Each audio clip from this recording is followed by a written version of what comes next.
Om Swastiastu. Selamat pagi semuanya.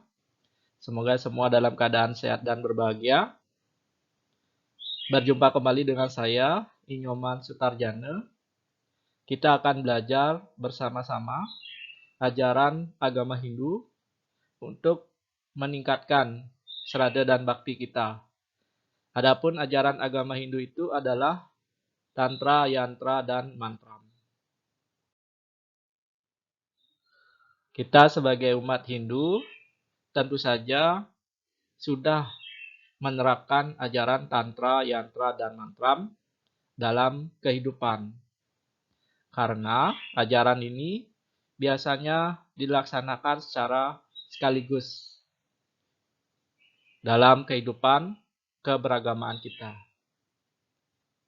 Agama Hindu sudah menentukan tujuan akhir dalam hidup kita adalah untuk mencapai moksa. Nah, untuk mencapai itu, agama sudah memberikan jalan, yaitu Tantra, Yantra, dan Mantram. Tantra ini adalah ajarannya bagaimana kita menghayati ajaran agama kita. Kemudian Yantra ini adalah bentuk perwujudan fisik atau media material dalam penghayatan ajaran agama kita. Kemudian Mantram ini adalah bentuk rohani. Kita memuja Tuhan, kemudian kita wujudkan dalam bentuk rohani atau pikiran.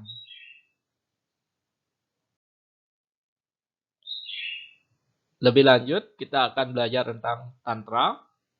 Tantra dari arti katanya adalah perluasan. Ini mengingatkan kita untuk mengoptimalkan segala potensi yang ada dalam diri kita supaya bisa menyadari kesejatiannya. Kita tahu bahwa tubuh ini sebenarnya terdiri atas 3 badan. Ada Atman, itu yang menjiwai tubuh ini. Atman ini sesungguhnya adalah Brahman. Dengan ajaran Tantra, diharapkan Atman secara perlahan-lahan mampu melepaskan selubung-selubung kotoran. Ada menyebutkan sebagai maya, awidya atau keduniawian, sehingga Atman ini sadar bahwa Atman ini adalah Brahman. Tubuh Atman ini kemudian diselubungi oleh lapisan halus, itu disebut dengan pikiran atau sukma sarira. Pikiran yang selalu bergerak, yang selalu dipenuhi dengan dualitas dari senang, sedih, bahagia, kecewa, masa lalu ataupun masa depan. Nah, selubung yang ketiga adalah selubung jasmani atau badan ini, yang terdiri atas panca indriya. Ada juga panca karmendriya. Nah, dengan mempelajari Tantra, kita perlahan menyadari bahwa sang diri kita ini sebenarnya bukan tubuh jasmani, bukan pikiran. Kita ini sesungguhnya adalah Atman, sebagai saksi yang melihat segala dualitas kehidupan ini. Kemudian, sebagai sebuah sampradaya, kita mengenal Tantrayana. Sampradaya artinya memuja kekuatan Tuhan sebagai manifestasi tertinggi. Nah, dalam Tantrayana, kita memuja ibu atau sakti. Nah, pasangan para dewa. Sakti ini adalah sumber dari kekuatan para dewa.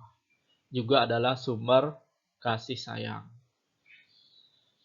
Nah, Tantrayana dalam kehidupan kita beragama Hindu, ya kita tentu saja memuja ibu, kemudian memuja Sakti, ada Dewi Saraswati, Dewi Sri Laksmi, ataupun Dewi Uma atau Dewi Durga.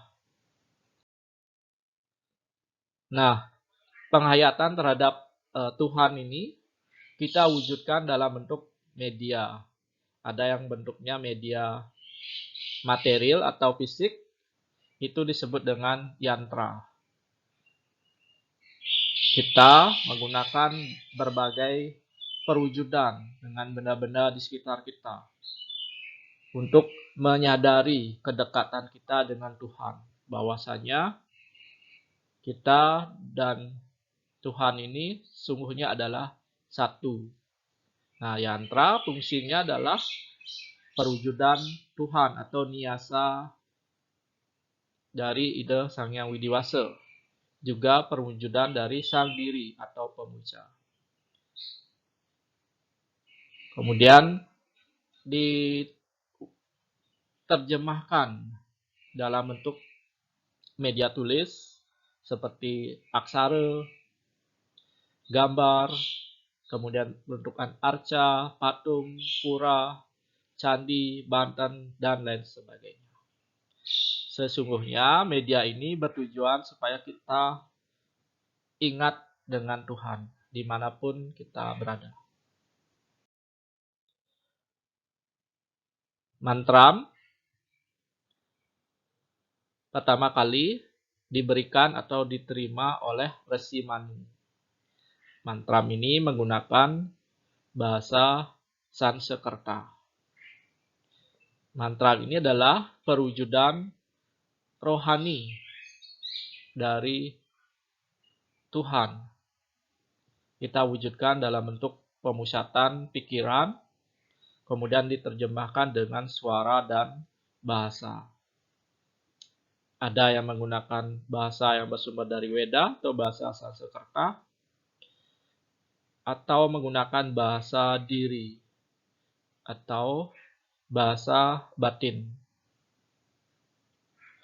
Mantram ini disempurnakan dengan meditasi atau upaya pemusatan pikiran kita.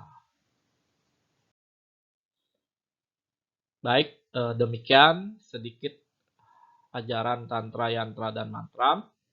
Mudah-mudahan bermanfaat untuk kita semua. Terima kasih. Om Santi Santi Santi Om.